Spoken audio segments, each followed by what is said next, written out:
Well, what can we say about Rawls? Uh, First thing I should say is that there is an enormous amount of literature on Rawls. Here is a little sampling for you. Theory of Justice is just on the bottom. That's the classic. This is collections of his essays. It goes on. He is probably the most written about political philosopher since Marx. I would say that's fairly safe to say. Certainly, and probably the greatest American political philosopher. Uh, Obviously, you could count some of the founding fathers as political philosophers, but in terms of pure philosophy, it's got to be Rawls. He died in the year 2000, I think. This is what he looked like. There's a slightly older one. And his influence, certainly on political philosophy in England and America, is incalculable. It was huge. At least two of the professors at my graduate school were his students, and I think it's safe to say that if you were a student of Rawls, to know him was to love him. He inspired just fanatical devotion amongst his students. And not by being some kind of Svengali figure, who a cult leader or anything, just by being, because apparently he was rather dry speaker. He wasn't a captivating speaker or anything like that. As you might gather from his writing style, it tends to the dry. He was just a very nice guy, incredibly decent. Another one of my professors in grad school taught at Harvard, which is where Rawls spent the vast bulk of his career. Taught at Harvard briefly as a sort of visiting professor. And it came out that he didn't have a phone in his office at some kind of faculty meeting, at which point Rawls said, well, if he doesn't have a phone in his office, I'm not having a phone in my office. And Ed sort of talked to him afterwards and said, well, that was very nice of you. And Rawls said, oh, no, I hated being bothered on the phone anyway. I've been trying to get rid of that thing for years. So, he was nice guy, deflected praise, that kind of thing. And he would just, there would be conferences on Rawls where he would go, and then all these people who wanted to make their mark in political philosophy would come and take shots at him, and he just found it exhausting. So, very nice guy. Contrast with Nozick, who I'm not saying wasn't a nice guy, but couldn't be more different in appearance or temperament from Rawls, and in style of philosophy as well. We'll talk about Nozick in the next video, but they sort of were across the hall from each other in Harvard. Nozick's work, Anarchy, State and Utopia, he kind of dashed off in about 3 weeks, having so it sort of coincided or came shortly after Rawls's publication of his monumental work of Theory of Justice, which he'd worked on for decades. Theory of Justice is sort of it's kind of like a stalactite or stalagmite. It sort of grew very slowly over a very long period of time, and it's sort of the distillation of ideas in a series of papers that Rawls published. And then Nozick just sits down and says, oh, I'll have a go at this political philosophy stuff, and sits down and dashes off Anarchy, State and Utopia. And guess which one becomes the bestseller? It's Anarchy, State and Utopia. It was actually a genuine bestseller. It's probably one of the best-selling philosophy books in the 20th century. But in terms of influence over philosophy, Rawls dwarfs Nozick. Okay, what can we say about Rawls? The other thing to say about Rawls is that his theory is massive and very complicated. And it's all interconnected, so that it's very hard to know at what point to start on introducing the theory.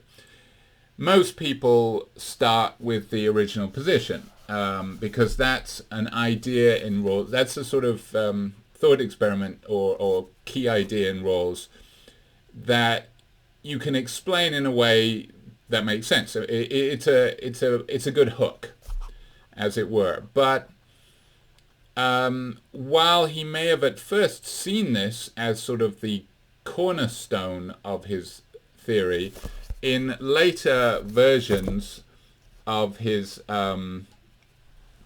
presentation of his theory, it comes much later on. So in Theory of Justice, it's fairly early on. The idea of the original position is introduced fairly early on and then elaborated on. But the other thing about Rawls is that he was constantly sort of tinkering with his theory.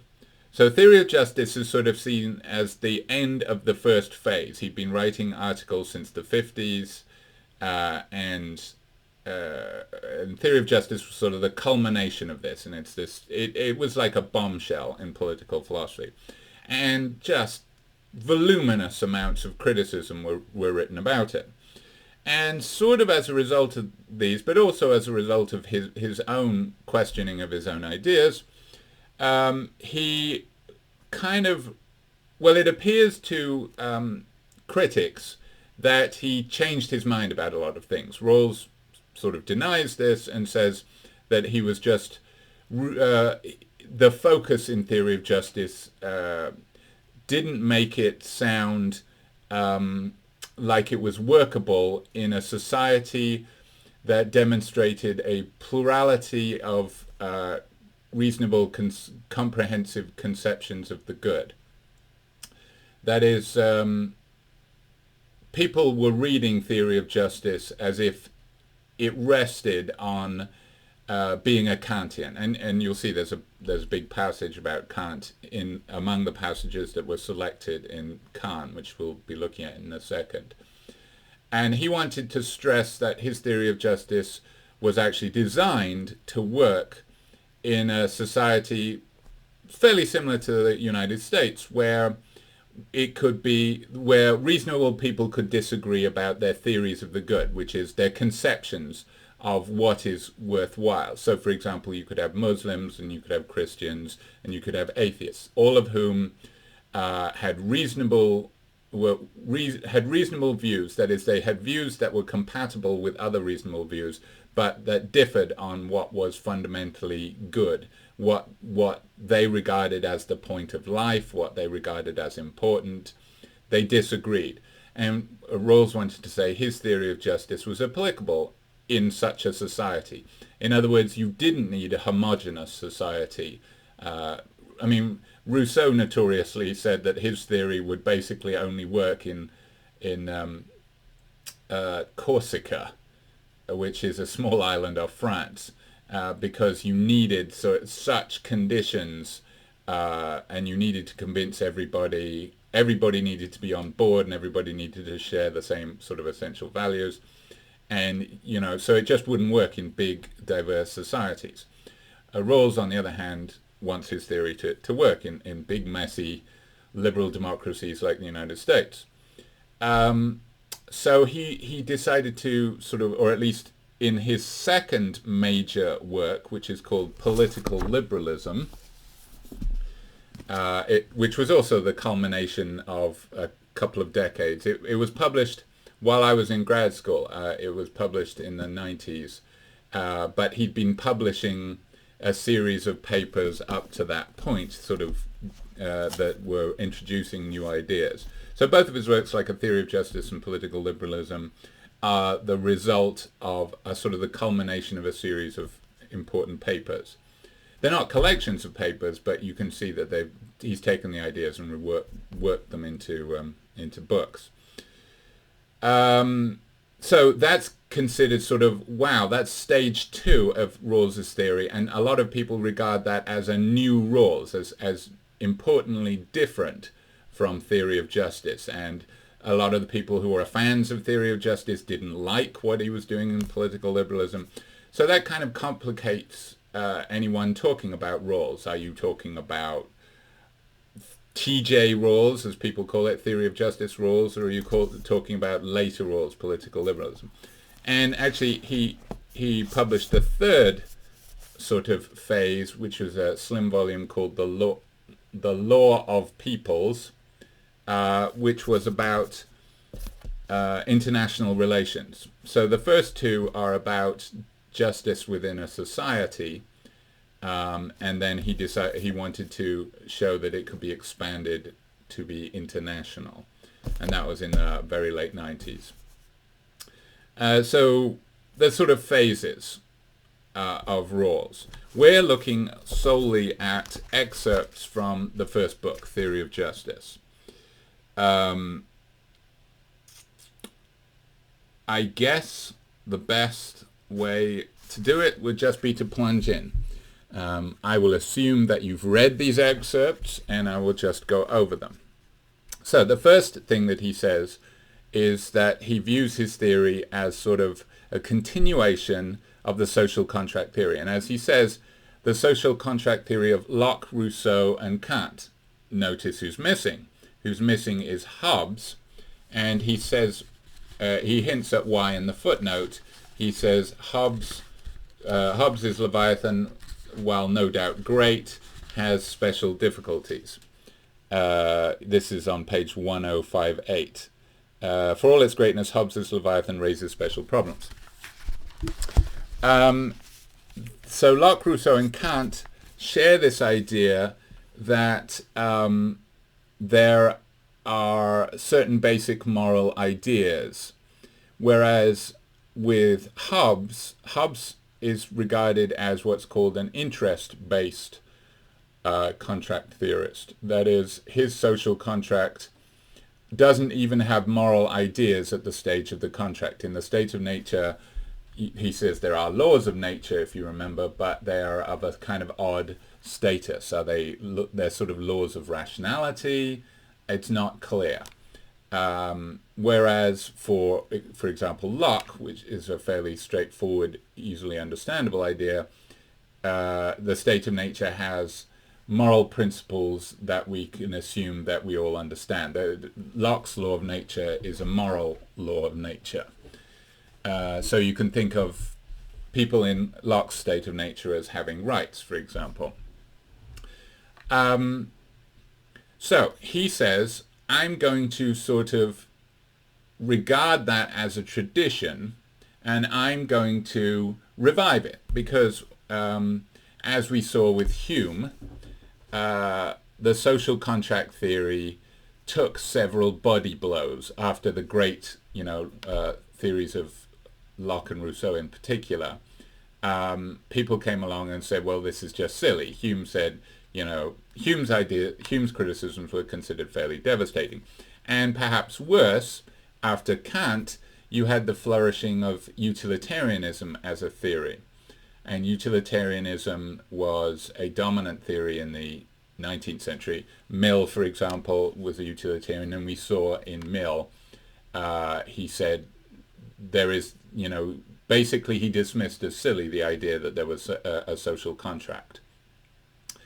And that was kind of the received view at the time Rawls started to write in mid-20th century, that utilitarianism was the theory to beat, and that you didn't need to have a notion, you didn't need to have this idea of some kind of agreement that the social contract is based on in order to justify one's political obligation. For example, you should look at what the state is doing for its people.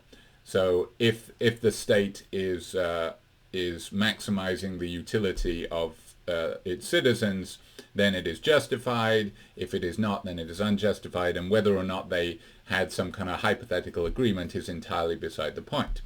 That's sort of the consensus, with some exceptions, but that's sort of the dominant view in Anglo-American political philosophy when Rawls comes along and he says, hang on a minute, the social contract its obituary has been written too soon, and I'm going to show you that the core ideas of this theory can be revived. Now, important differences between Rawls's social contract theory and the social contract theory that came before it.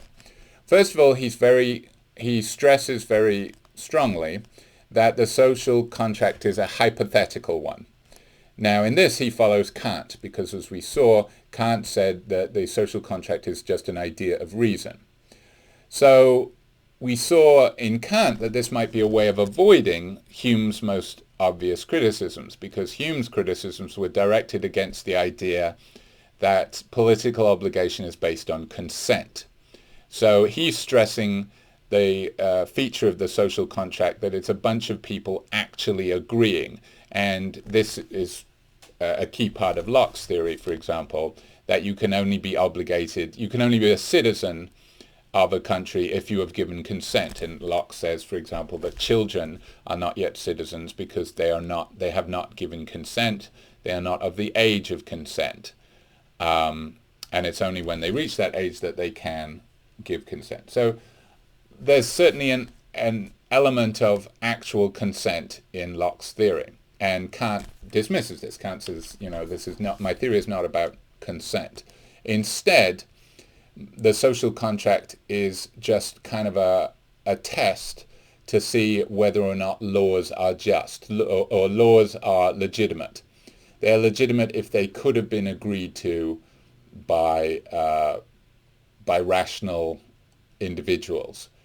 Could they have agreed to these principles? And Rawls takes this idea of Kant's, and actually Rawls interprets all of the social contract theories that he talks about, Locke, Rousseau, and Kant, as to some extent offering hypothetical contracts. I think that's controversial. I think in a lot of respects, certainly in Locke and also Rousseau, they regard there as being an actual consent aspect to their theories. But anyway, in Rawls, it's a hypothetical contract through and through. Furthermore, the subject of the contract is not the founding of society. Certainly in Locke and in Rousseau, Rousseau says, there's a chapter in Rousseau's Social Contract about why one must always return to an original contract or something like that, and where he states that society doesn't exist unless it is people have agreed to found one. So in other words, certainly in Locke and Rousseau, it looks like we should view society as like a club. I'm not in a club, or a club doesn't exist unless a bunch of people get together and say, hey, let's found a club. Clubs don't just exist by themselves. They only come into existence by people agreeing to found them. So they are artificial creations that come about through agreement of individuals. So in Locke and Rousseau, society is made to look like that. And that's part of the basis of Hume's criticism. He says, societies aren't like that. People don't think that, say, England only exists because a bunch of people got together and made it up. They think it exists and has always existed. And Rawls takes that point. He says, people don't find themselves outside of society. People are born into a pre-existing society. And that's just a fact that we need to acknowledge. As Hume said, people aren't able to leave if they want to. So acting as if, there's sort of an element in Locke and Rousseau of being able to say to people, hey, if you don't like it, you can leave. Like America, love it or leave it, because it's a club and you don't have to join. And what Hume pointed out, and what Rawls agrees, is that no, it's not. I had no choice. I was born here. If you say America, love it or leave it, you're assuming that I have the resources to pack up and leave. And even if I have money, this is my home. I am being shaped by it. I speak the language because I was born here. It's just dangerous and artificial to say that society should be modeled on a club. So, it's not the case that the contract in Rawls is about forming the society. Society is taken as already existing. So what the subject of the contract is principles of justice to shape, and here it's very easy to slip into jargon when you use Rawls, because he uses a lot of he uses a lot of key terms. And this isn't his fault. I mean, the same is true of Marx. I mean, if you start talking to any Marxist, you will be, flooded with jargon as well. It's a common feature of complicated political theories. But Rawls says the principles of justice that are the subject of the social contract are to organize what he calls the basic structure of society. Now, the basic structure of society is a set of background institutions. It includes, like the constitution of a society. It includes the system of property ownership. It includes the legal system. It's basically every the sort of cultural and legal and economic institutions that distribute what is of value in that society, whether that be valuable in the sense of liberties or rights or positions or opportunities, or more tangible things like actual property. The basic structure is this thing that you encounter. You could think of it like the man. It's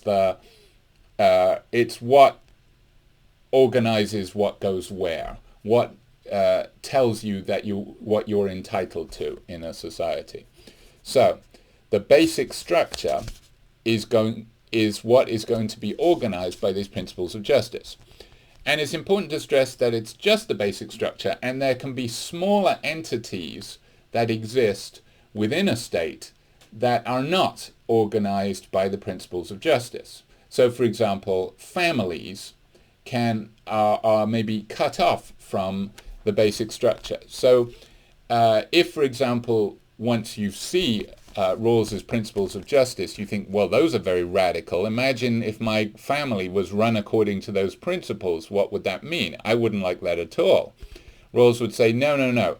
Your family wouldn't be. Your family there's this distinction between the public sphere and the private sphere, and it's just the principles of justice are just to regulate the public sphere. You can have private institutions, you can have churches that are not regulated by this principle. That's okay. But the background institutions within which all of these private organizations can flourish, those background institutions are to be organized by the principles of justice. Now, his theory, which basically comprises, whether he means both his theory as a whole, and also he means the principles of justice that he claims are justified by the choice of the parties in the original position. He calls justice as fairness. So in other words, as the title of his original book is, this is a theory of what justice is. Now, justice, of course, has been a huge topic since the ancient Greeks. I mean, it's the topic of Plato's Republic. What is justice? But Rawls's notion of justice, actually, Rawls's notion of justice is closer to what we now think of as justice. It's a political sense of justice. So his theory of justice is justice in a society. What's kind of novel to us, but of course it's the original sense when you read the Republic, is Plato talks about justice in the individual as well as justice in the society. And in fact, justice in the individual is the primary focus. What is it to be a just person? Rawls doesn't think of justice in that sense. Rawls's notion of justice is justice as applied to a society. And he says, my theory is going to be justice sort of through the lens of fairness. Okay. First mention of the original position is on 1039. So the original position is like the social contract, or at least as he says, in justice as fairness, the original position of equality corresponds to the state of nature. I'm not sure he would say that later on, because he is very dismissive about the idea of the state of nature for reasons that we've already looked at. The state of nature in Hobbes, Locke and Rousseau is this sort of pre-political state. So certainly in Locke, for example, we are to regard humans as coming fully formed. The state of nature is very similar to political society, according to Locke. It's just that we don't have a common authority. But humans are basically the same. Humans can own property. Humans have beliefs and desires that they would have had otherwise. So for Locke, basically humans in the state of nature are almost identical to the humans in society. It's like me outside of a club, me in a club. It's the same me. Rousseau's big contribution, of course, was to say that this just isn't the case, that actually the state of humans, certainly in the original state of nature, are very different. And in fact, what Rousseau stressed is that society changes humans. Now, in the discourse on the origin of inequality, it looked like society changed you in a bad way.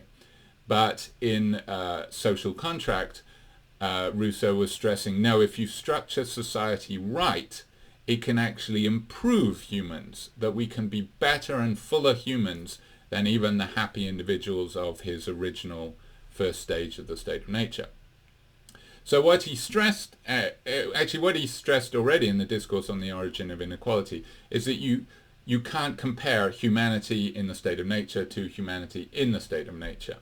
And Rawls agrees with that the state of nature is entirely fictional. I mean, it's possible that humans never really existed in an entirely asocial state. I mean, Rousseau depicts humans just wandering around asocially individuals, as if we're like cats. I mean, who knows whether we were? Maybe Aristotle's much more correct. Maybe we always clumped together. Certainly the way some people are reacting to social isolation by going slightly crazy suggests that this is so. So Rawls says the state of nature, it's just an unhelpful fiction. Now, okay, so what's he talking about saying the original position is like the state of nature? It's like it in this sense that it's an artificial idea of reason that is set up in such a way that agreement in these circumstances reveals something important. And actually, I recommend that, I know you've got a lot to read, but I recommend that you read the short excerpt from the Jonathan Wolff Introduction to Political Philosophy, because he gives a very nice analogy of the point of the original position. Basically, the idea is, this. Actually, to bring up another clash between Locke and Rousseau. If you remember, at the end of the discourse on the origin of inequality, Rousseau portrays the social contract like Locke's as a trick played by the rich on the poor. Essentially, the rich have managed to amass great piles of wealth in the state of nature, but they realize that the poor could rise up and take that wealth away from them. So to forestall this, they say, hey, we don't like it in the state of nature, do we? Because everything's so insecure. So let's set up a legal system to protect people. And poor people, of course, who are suffering in the state of nature think, okay, this would be a good idea. We want a legal system to protect ourselves. But of course, whom does it protect to a far greater degree? It protects the rich because it institutionalized the wealth that they have amassed unjustly. There is no such thing as property in the state of nature, says Rousseau. Again, he differs from Locke in this. But once we've established a legal system, then there is property, and guess who gets to keep all the wealth that they've amassed unjustly? It's the rich. So that's why, from Rousseau's point of view, a Lockean social contract is a big trick. And Rawls sort of agrees. He says, look, we don't want people who have a big pile of money deciding on the rules or the rules of justice for a society, because of course they're going to favor themselves. This is why it was always a good idea to have the president divest himself of his businesses. So why Jimmy Carter had to sell his peanut farm. But of course, our current president did not divest himself, and we're seeing the results. Anyway, the idea of the original position is, if we were setting up a system that was fair, the one way to ensure that it be fair is to have the people setting it up not know who they would be in the society. So one way I like to describe it is, imagine if you had disembodied souls designing the society that they would then become embodied in. So it's as if, souls up in heaven, they've got to design the society that they will become a person in. But what they don't know is which person they will be. So they don't know, and they don't know anything about that person. They don't know how strong that person will be, how intelligent that person will be, whose child that person will be, whether that person will be born to rich parents or poor parents, whether that person will be born to a minority religion or a majority religion, whether that person will be born disabled intellectually or physically. They don't know any of that stuff. But they've got to design a society. And furthermore, these parties are supposed to want... So there's kind of two conflicting ideas. They're selfish. These parties designing, or at least, I'm going to talk as if they're designing principles of justice, but as Rawls agrees, Rawls's critics were quick to point out, if they don't know anything about themselves, how can they design principles? So he says, okay, they're not designing principles, they get to pick from a short list. So I'll provide a choice of principles, and then they've got to choose which principles to use. And one of those principles, of course, will be his main competitor to utilitarianism. And actually, the writing on utilitarianism was particularly fecund at that period. So there's all kind of different versions of utilitarianism, and each camp. Yeah, so basically it was one utilitarian against another utilitarian back in those days, until Rawls revives the social contract idea. So he considers various versions of utilitarianism and what he calls perfectionism in here. So the parties have got to be selfish. That is, they've got to design or pick the principles of justice that will favor them the most. They want the best lot in life that they can get. But they don't know what self they'll have. So they're selfish without knowing what the self is.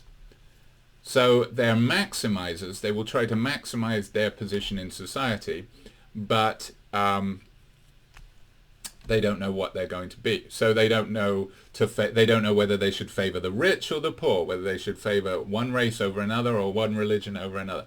As a result, they will end up tending towards equality. It's like another famous analogy is, what's the best way to ensure fair division of a birthday cake? The answer is to get the person who cuts the slices to get the last slice. Because if they cut a huge slice, they know that somebody else is going to pick that. So they are motivated to ensure that the last slice available will be at least as good, will be as good as anybody else's. So they will be motivated to pure equality. Now, Rawls'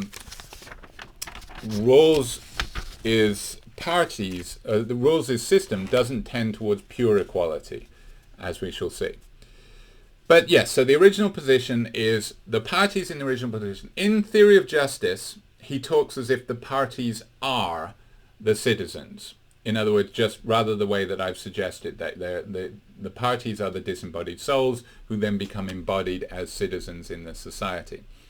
In political liberalism, he changes the terminology and he says, no, the parties are actually just representatives. They're like, like a sports star has an agent.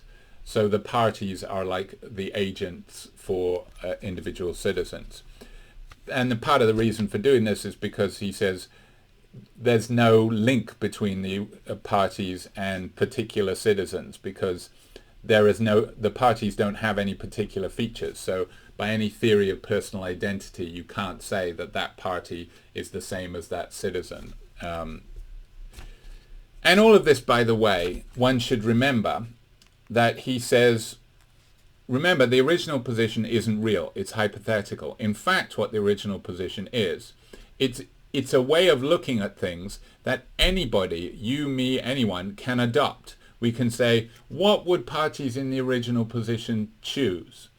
And he says, if we set the original position up right, the answer to that question will be the fairest principles. Because we say, so the first stage of Rawls's argument is to say, let's design a choice situation that will result in the fairest principles. And he says the features of what he calls the veil of ignorance assure this. The veil of ignorance is just what the parties don't know. The parties don't know what they're going to... Again, I'm going to talk as he does in Theory of Justice. I'm going to talk as if the parties are the citizens.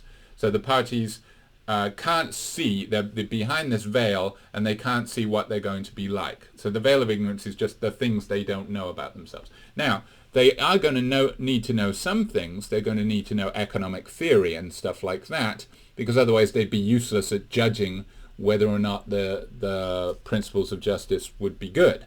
So they do know general facts. They just don't know any particular facts about themselves. And that's what the veil of ignorance obscures. So we're setting up this system and we're designing it. We're answering the question, what would a choice situation look like if it's set up to result in perfect fairness?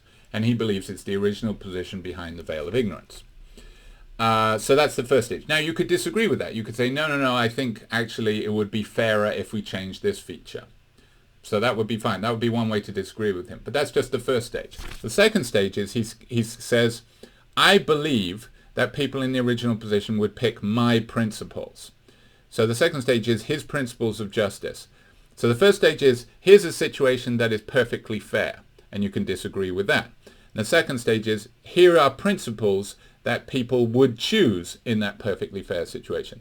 And even if you agree with the first part, you say, yeah, that is perfectly fair. You might say, no, actually, I don't think those are the principles that people would choose. So they're sort of independent parts.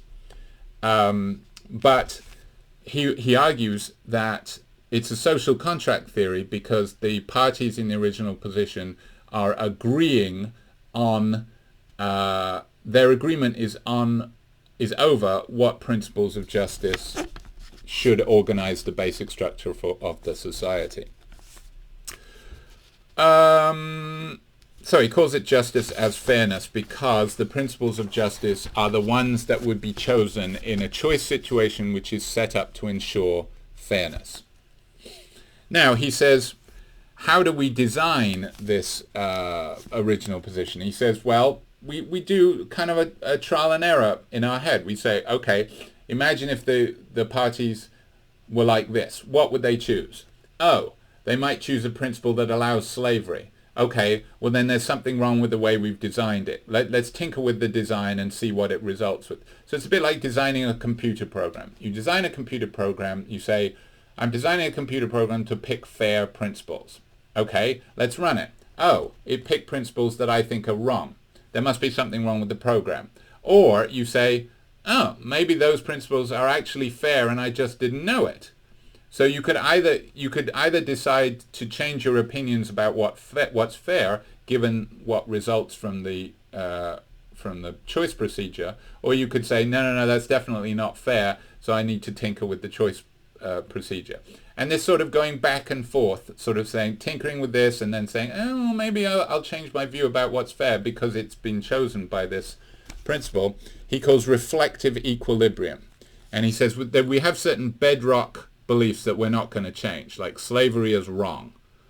If the choice procedure allows slavery, there's something wrong with the choice procedure. And I think most people would agree with that. Okay, so he's talking about the what I've just been saying about there being two parts is on page 1040, second column. He says, it is therefore worth noting from the outset that justice as fairness, like other contract views, consists of two parts. One, an interpretation of the initial situation and of the problems of choice posed there, and two, a set of principles which it is argued would be agreed to. Now, the set of principles, he introduces the principles near the bottom of the first column on page 1040, but he goes into more detail later. He says there are two principles.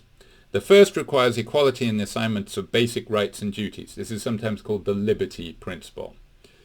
The second actually has two elements, one of which is called the difference principle, which is probably the most famous part of Rawls's theory, and the other, I've forgotten the title of it, something like the social, something about opportunities, because while the second holds that social and economic inequalities, for example, inequalities of wealth and authority, are just only if they result in compensating benefits for everyone, and in particular for the least advantaged members of society. That's the difference principle. But they're attached to positions open to all. That's the like social opportunities principle or something. So that he hasn't. That's basic. Just giving you a hint at what they're going to be like, and he's going to flesh them out in more detail. On page 1041, he explains why he wants people to regard his theory as a social contract theory, and he lists what he calls the merits of the contract terminology. It conveys the idea that principles of justice may be conceived as principles that would be chosen by rational persons. So, it's rational. In other words, we're not talking crazy stuff here. And so we can say to people who are self-interested, hey, this is in your interests. And that helps in justifying the principles. It's not like we're saying, hey, these are good principles. You should like these because these are good. He's saying, no, that wouldn't be enough because different people have different ideas of what's moral. No, but everybody is self-interested. That's an idea that we see in Hobbes.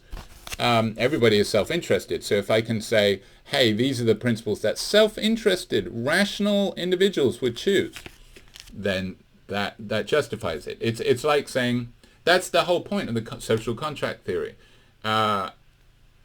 In social contract theories are a rejection of the idea that your political lot in life is ordained by God. That, in other words, some people are born, I don't know if I brought this up, but there's a British hymn called All Creatures Great and Small. There's a series of books named after this, humorous books about a vet's experience. But the hymn goes, all things bright and beautiful, all creatures great and small, all things wise and wonderful, the Lord God made them all.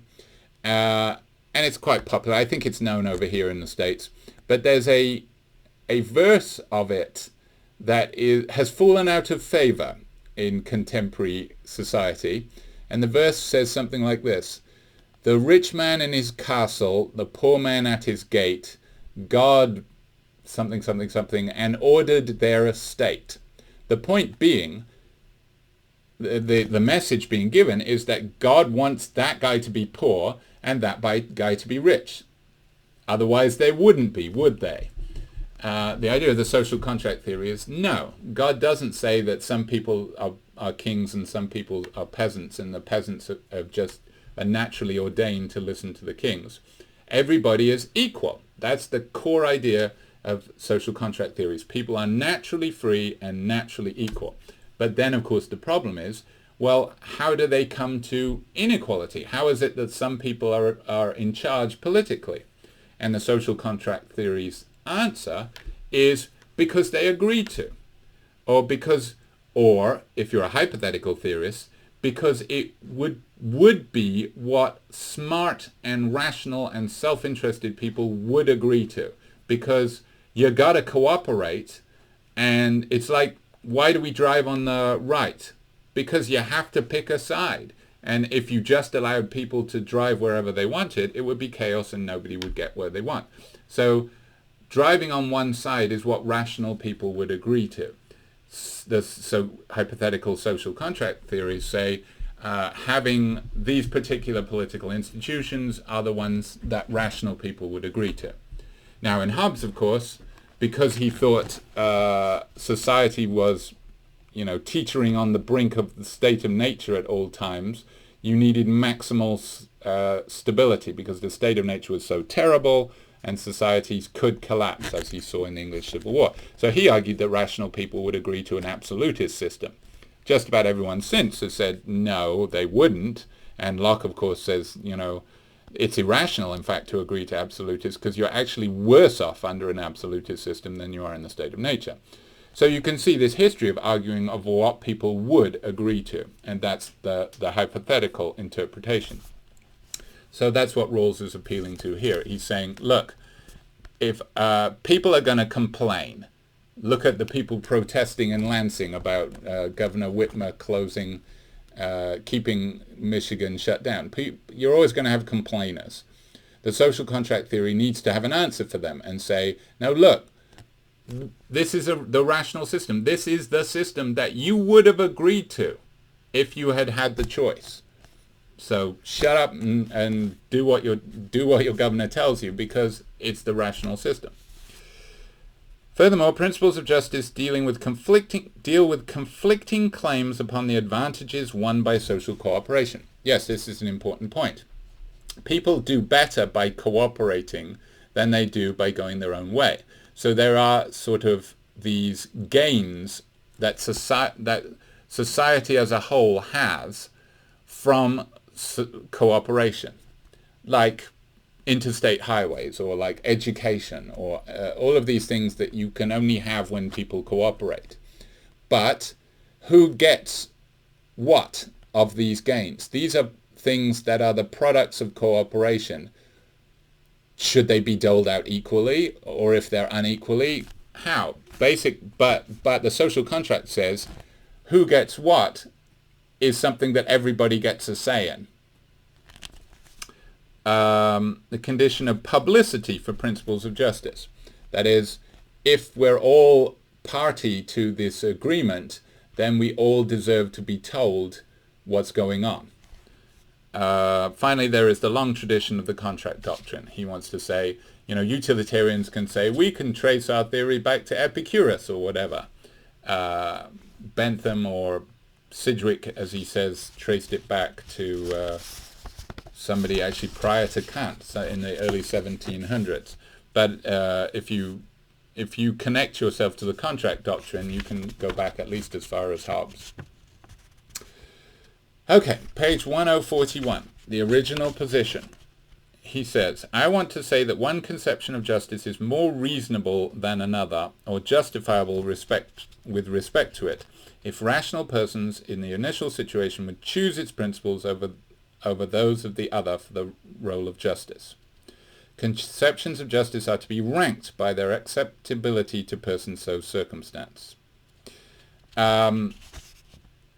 Now, why do we care what the people in the original the original position, how they would rank them?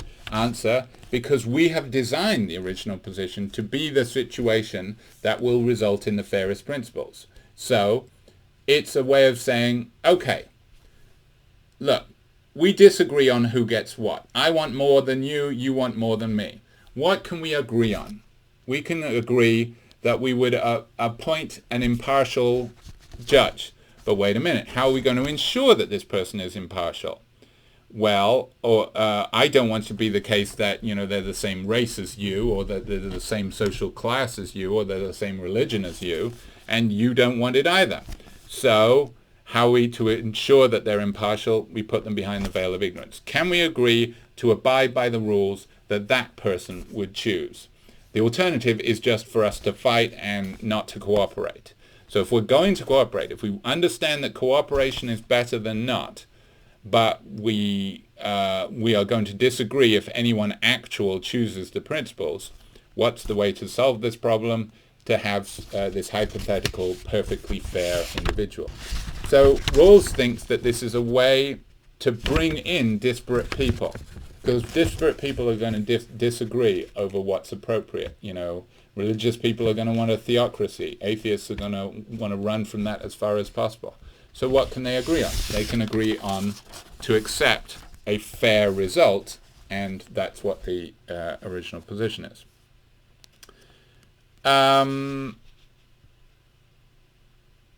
So he describes features of the veil of ignorance on page 1042, first column.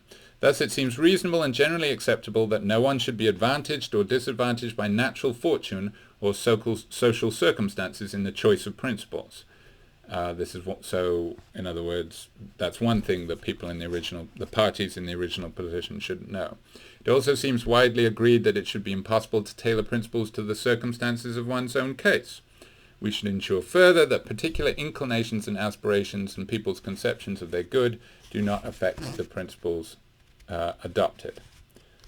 Suppose I'm a model plane enthusiast and I say, well, I want principles of justice that ensure everybody has the best model plane.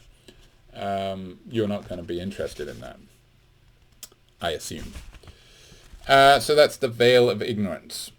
Now, top of second column on 1042. It seems reasonable to suppose that the parties in the original position are equal. This is again the assumption of all social contract theorists. That is, all have the same rights in the procedure for choosing principles. Each can make proposals, submit reasons for their acceptance, and so on. Obviously, the purpose of these conditions is to represent equality between human beings as moral persons. Moral persons means persons capable of morality, not necessarily good people.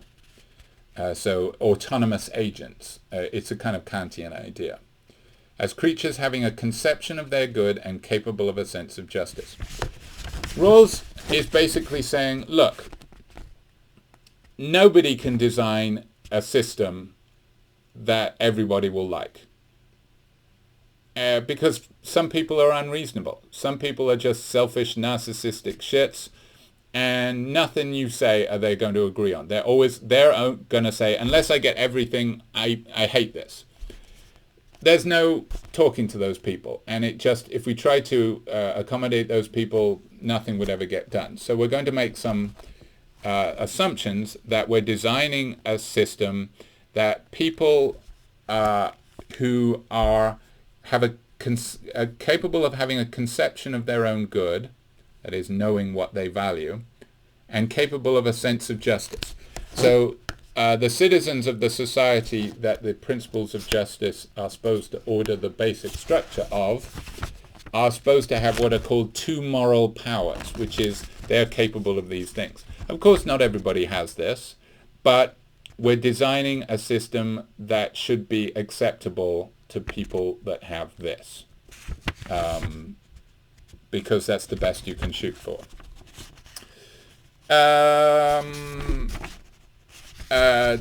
further down that second column on 1042, there are questions which we feel sure must be answered in a certain way. So this is part of our testing of the results of the original position, our sort of bedrock assumptions. If the original position says that religious intolerance is to be allowed, we've designed the original position wrong. He says, for example, we are confident that religious intolerance and racial discrimination are unjust. These convictions are provisional fixed points in our designing the choice process. Page 1043, he talks about reflective equilibrium, which is what I was talking about. Now, he addresses the criticism on page 1043, second column. It's a hypothetical contract. So some people say, if it's a hypothetical contract, why should we care what they agree to? It's hypothetical. We didn't agree to it. So this is what a consent theorist would say. So, for example, Locke says, I am not a citizen unless I actually consent. You tell me that that if I'm smart, I would consent. That's not good enough. I've got to actually consent. And what is the point of this hypothetical consent? Dworkin, another great political philosopher, contemporary, I think he's still alive, contemporary of Rawls, said, put it this way: a hypothetical contract is not a pale form of a contract, it's no contract at all, because contracts are actual things. A pithier way of putting this by Greg Kafka, who's sadly not alive, who was a student at Rawls. He said, hypothetical contracts are not worth the paper they're not written on. So that's a criticism. He responds to that criticism. We will want a final comment. We will want to say that certain principles of justice are justified because they would be agreed to in an initial situation of equality. I have emphasized that this original position is purely hypothetical. It is natural to ask why, if this agreement is never actually entered into, we should take any interest in these principles, moral or otherwise. The answer is that the conditions embodied in the description in the original positions are ones that we in fact do accept. So he goes on, he says, one way to look at the idea of the original position, therefore, is to see it as an expository device which sums up the meaning of those conditions and helps us extract their consequences. In other words, we agree on the design of the original position, which shows that we agree on the principles of fairness. We agree that nobody should be unfairly advantaged because of their lot in life, because of their natural abilities or all those. Because we agree on the original position, we agree on the things that we built into the original position. So we're saying those are the correct principles. So in other words, the principles that the parties choose in the original positions are principles that we choose if we work through our intuitions. It's like designing a computer program to reflect your values and say, well, make an agreement. Make the best agreement you can. And whatever agreement it comes up with, it's the one that we would choose just if we were as smart as a computer program. So in other words, although it's a hypothetical agreement because we're not actually making it, in a sense, because we agree to the original position, we are kind of agreeing to it. There's a lot of discussion of utilitarianism.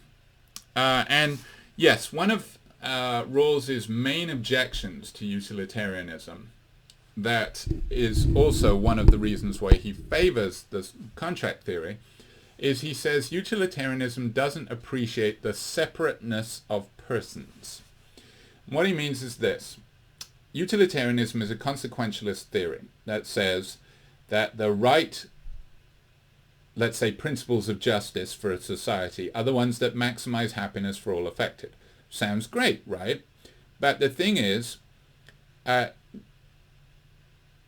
people can be sacrificed for the greater good, because it might turn out that the best, the society that is the happiest is one where 10% of the population is enslaved so that 90% doesn't have to do any work. And if you add it up, it just so happens that that is happier than if everybody is free.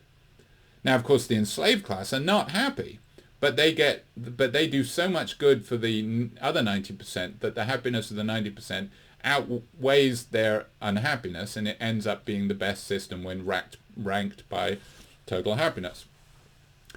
So clearly they're screwed. But the other respect in which utilitarianism doesn't respect the separateness of persons is that it doesn't regard persons as valuable in their own right. It regards persons only valuable as vessels of happiness. That is, what is the importance of me to utilitarianism? Just the total amount of happiness that I contain, not my capacity for choice, not the kind of things that, for example, Kant says are valuable about a human being. Yes, in Theory of Justice is a very Kantian-influenced book. Political liberalism, less so, but certainly there's a lot of Kant in this one. So utilitarianism makes that mistake. It doesn't value what is important about every individual.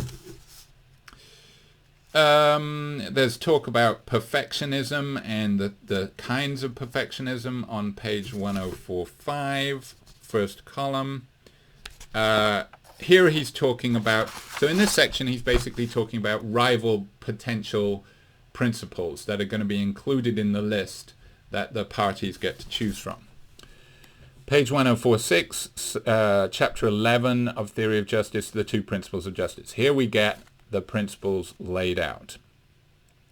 The first statement of the two principles reads as follows. First, this is the liberty principle. Each person is to have an equal basic right to the most extensive scheme of equal right to the most extensive scheme of equal basic liberties compatible with a similar scheme of liberties for all. Now notice that this principle is listed first because it is first in importance. As he says, the principles are lexically ordered. That means no matter how much the second principle, how much benefit according to the second principle we would get from deviating from the first principle, you cannot deviate from the first principle. So you've got to follow the first principle first and then worry about the second principle. And if the second principle says, hey, if we sort of allowed some people more liberties than others, we could maximize the kind of things that the second principle maximizes, he says, too bad, the first principle comes first.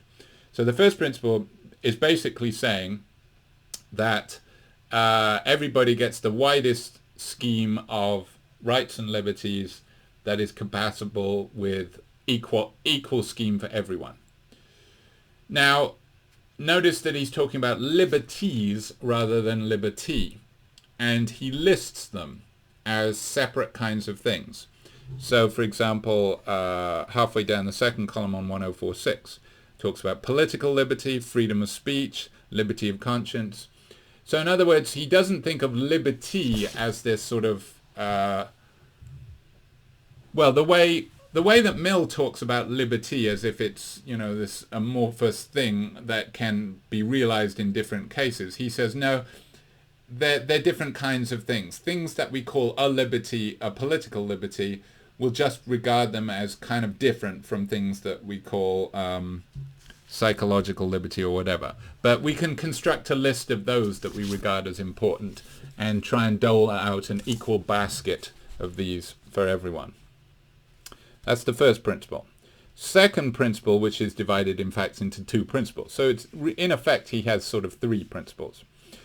Second, social and economical inequalities are to be arranged so that they are both A, reasonably expected to be to everyone's advantage, that's the difference principle, and B, attached to positions and offices open to all. So notice this would be opposed to things like apartheid or segregation, that you cannot have any positions, or sexism. You cannot have a position that is closed to people on the basis of morally irrelevant qualities. These principles apply, as I have said, to the basic structure of society. So remember, these are not principles that are demanded of things like the family. You can't say, so a kid can't say, hey, dad, I should have an equal opportunity to have the status of father in this family because of the difference principle, because of the second principle of justice. It doesn't work that way. It's only supposed to apply to the basic structure. The second principle applies in the first approximation to the distribution of income and wealth. Yeah, most of the literature on Rawls's principles is on this idea, the difference principle. So the difference principle is that inequalities are to be arranged so that they are reasonably to be expected to be to everyone's advantage. Now that sounds like a contradiction in terms. How can inequalities be to the advantage of the people at the bottom? If they're unequal, clearly the inequalities are to the benefit of the people on the top, right? So how is it possible that inequalities can be to everyone's advantage? Well, here's the answer. The answer is that we're not just comparing people within a society, we're looking at the situation of the worst off in several possible societies. So imagine we imagine strict egalitarianism, and we say the people in strict egalitarianism, they're all at this level. Now, he says, suppose it's true, as Republicans like to say, that capitalism, or allowing people to get wealthy, or attaching more money to certain careers encourages excellence in those careers. So suppose we say we're going to pay doctors more than we pay garbage collectors. So that means that doctors are going to be better off than garbage collectors in the society where we allow that to happen. Why would that inequality be justified according to Rawls? And Rawls would say yes, provided that paying doctors more means that the worst off people who aren't doctors in the society where we pay doctors more are better off than they would be under strict equality. And that's plausibly possible. Because look, United States has great inequality. But even the people on the bottom in the United States are better off than some developing countries, right? So there is this great inequality, but you're still better off being on the bottom in the United States than you would be in some developing countries. So that's what he's saying. Suppose it's actually true that allowing inequalities actually raises everybody. Of course, it raises the people on top even more, but we care about we're supposed to pick the society that is best for the people on the bottom. And this is what he means by maximin, which he talks a lot about later. Maximin is the idea that we compare possible societies and we judge according to the situation of the person on the bottom. So our job is to pick the society where the person on the bottom is better off. And so we maximize the position of the person with the least. So if the person on the bottom is here in this society and here in this society, even though this society is unequal, whereas this society is equal, we should pick this one because we want to make sure that the person on the bottom gets the most. And we're not just talking about most in terms of money. We're talking about in terms of opportunities, things that can make you... Well, actually, we're talking in terms of primary goods.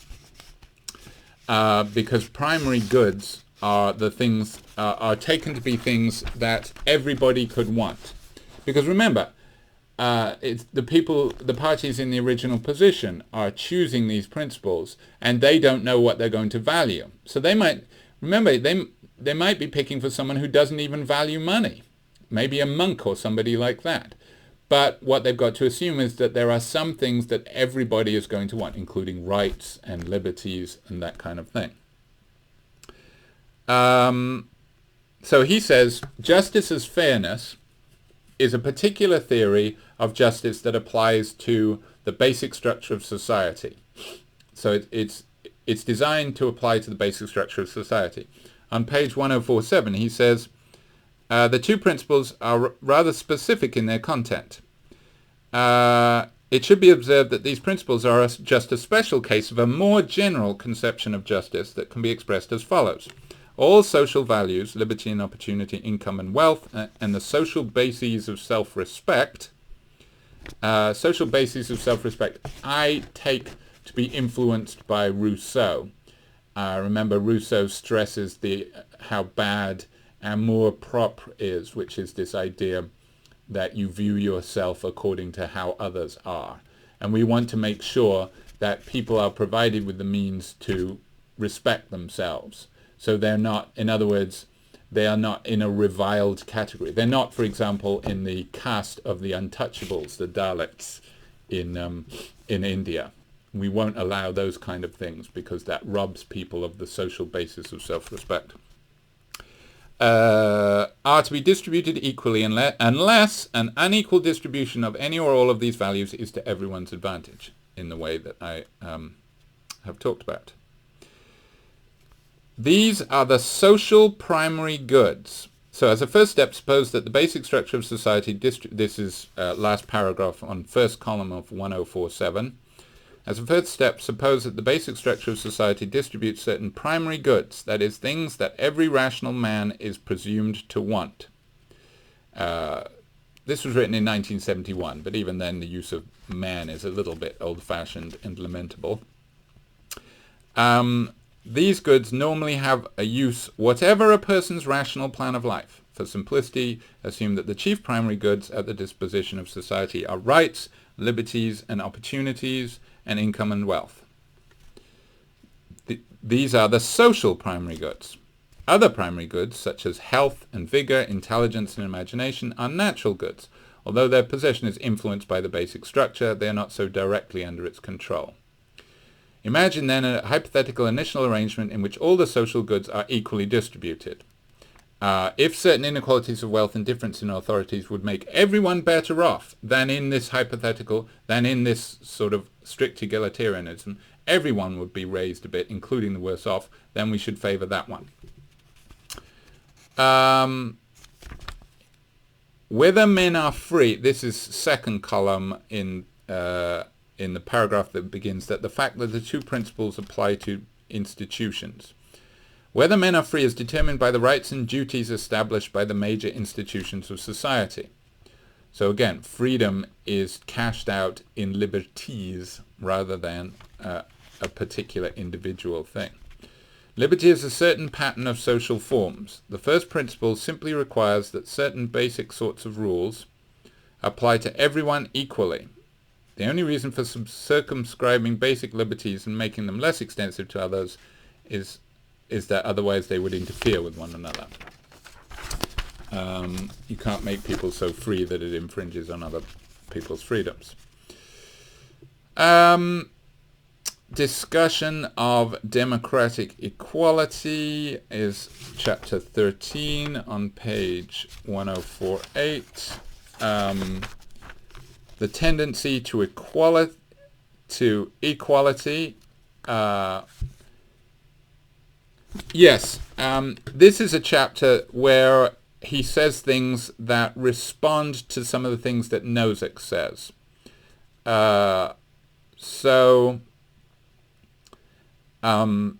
We shouldn't design a situation where that favors people who are naturally tall or naturally strong or naturally smart, because remember the parties won't want to favor those because they might not be those. We also shouldn't even choose a system that favors people who are naturally entrepreneurial or naturally hardworking, because Rawls says, look, whether or not you're naturally hardworking is not really your fault. People say you could always work harder, but it's just a fact that some people find it easy to work hard, that some people are not distracted, that some people have laser focus. It's not your fault if your brain is not wired to focus, or you just find it hard to work hard. So this is very much contrary to a sort of puritanical work ethic that is very built into the ethos of the United States. Now, he says, I'm not trying to...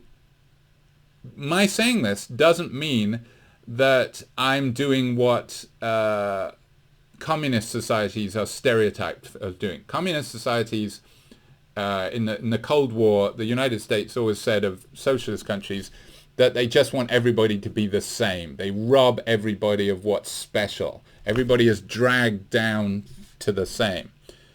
He says, no, that's not what I'm saying. This is no reason to ignore it, much less to eliminate these distinctions.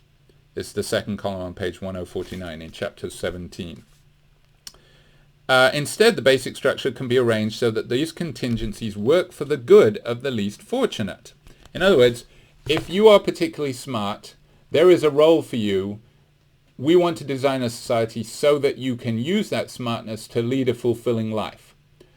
But you're not going to be Jeff Bezos. You're not going to be Elon Musk. You're not going to be a billionaire as a result of this. You don't need to be a billionaire. That's hogging all of the resources of societies when those resources are better used on people who need them. So that doesn't mean that you don't get to do what you want. You do. Maybe there should be a place for you that ensures that you're in charge of a research division. That is obviously sensible, but it doesn't mean that it will be attached to vast wealth. In view of these remarks, we may reject the contention that the ordering of institutions is always defective because the distribution of natural talents and the contingencies of social circumstances are unjust, and this injustice must inevitably carry over to human arrangements. This sounds a lot like what Nozick says, and we'll talk about that when we get to Nozick. Again, he continues in the same vein on page 1050, last paragraph on page 1050. Thus, it is incorrect that individuals with greater natural endowments, smarter and so on, and the superior character that has made their development possible have a right to a cooperative scheme that enables them to attain even further benefits in ways that do not contribute to the advantages of others. This is what capitalists say, the cream should rise to the top and that you deserve to get rich if you're smart and hardworking. We do not deserve our place in the distribution of native endowments. You didn't deserve to be born smart or strong or tall if you're Wilt Chamberlain, any more than we deserve our initial starting place in society. In other words, that's the idea of political equality. You don't deserve to be poor because your parents are poor. That we deserve the superior character that enables us to make the effort to cultivate our abilities is also problematic. This is what I was just saying. For such character depends in good part upon fortunate family and social circumstances in early life, social circumstances in early life for which we can claim no credit. If you're a hard worker, sure, some people can drag themselves up by their bootstraps, from being born to addicted to crack, to a parent who dies, but they're very rare. And far more people born in those circumstances who might succeed in other circumstances wouldn't. The notion of desert does not apply here. As Clint Eastwood says in Unforgiven, deserve's got nothing to do with it.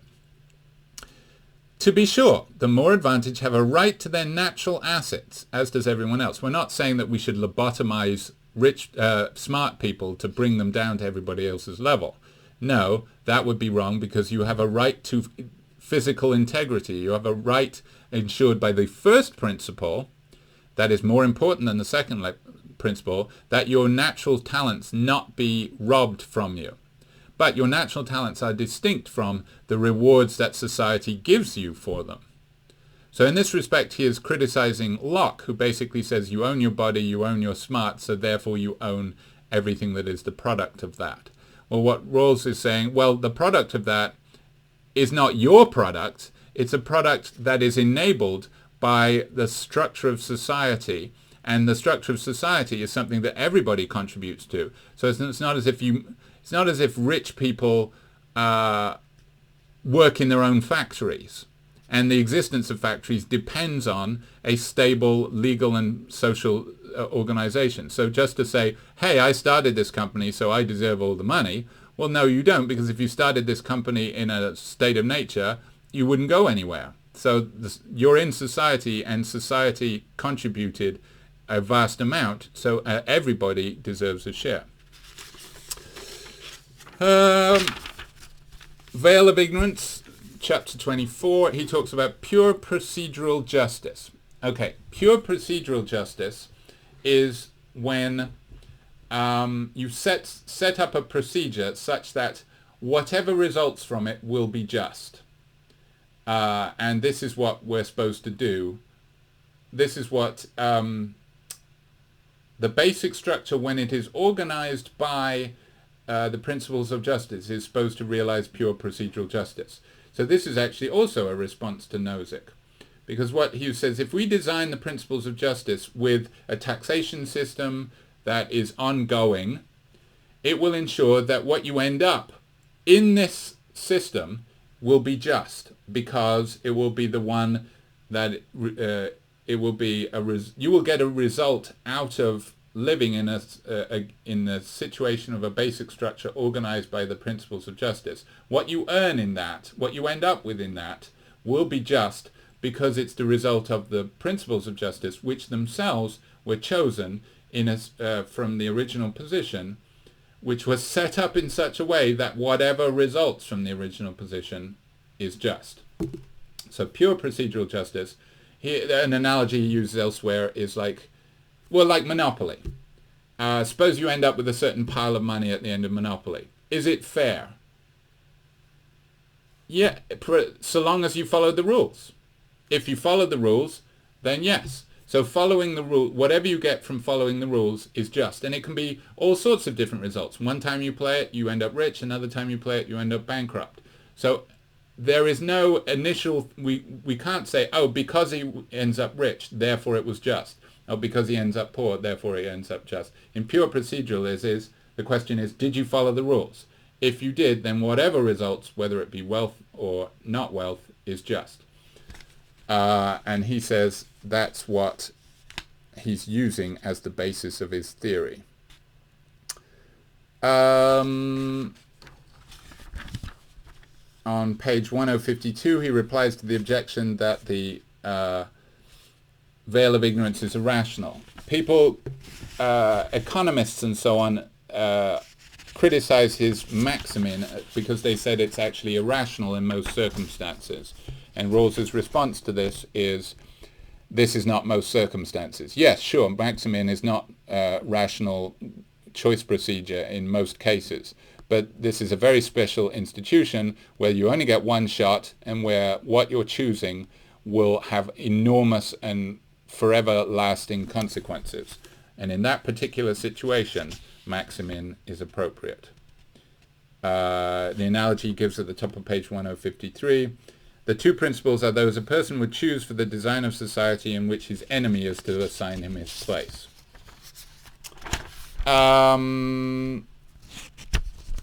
There's a lot of this stuff that I don't need to go into. The Kantian interpretation of justice and fairness.